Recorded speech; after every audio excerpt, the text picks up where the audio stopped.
In the previous parts, you learned how to get, save, and delete data from the database using Entity Framework. However, directly injecting the DB context into your controller, while functional, it is not the recommended approach for interacting with the database. That is why we need services. Creating a service does offer several advantages. A service will help you break down your code into smaller, more manageable pieces. It will allow you to reuse the same functionality across different parts of your app. It promotes isolating different aspects of your application's functionality.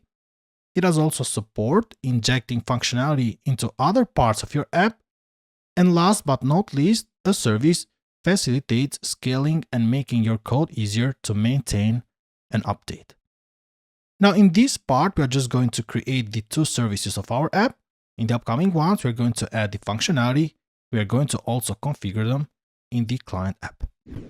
So now to create a service, I'll just go to the Solution Explorer. And then in here, I'll just go to the data project. I'll right click and create a new folder, add. Going to add a new folder.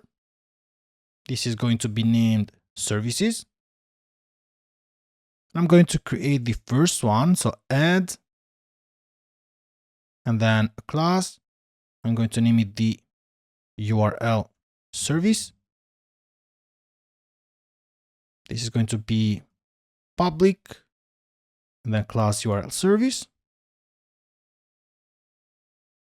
Now in this service, we are going to inject the DB context because moving forward, we are not going to use the DB context directly in the controller, but we're going to use this service instead. And the service is going to then use the DB context to communicate with the database.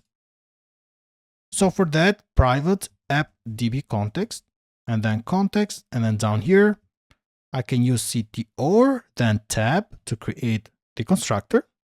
Let me just copy this part. Paste it in here. I'll remove the underscore, and then underscore context is equal to context. Now let us create the other service as well. In here, just right click, add, and then a class.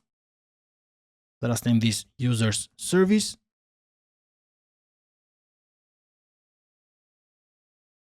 And then the same way, I'm going to inject the appdb context. So private appdb context underscore context, and then down here CTOR tab.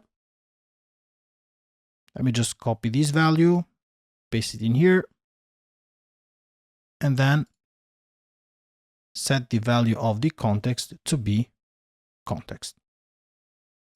Now, since we are in here, let us also change the name of the other service to be plural. So URL service instead of just URL service, and then yes. We can see that it's renamed in here. And this is all about creating these services.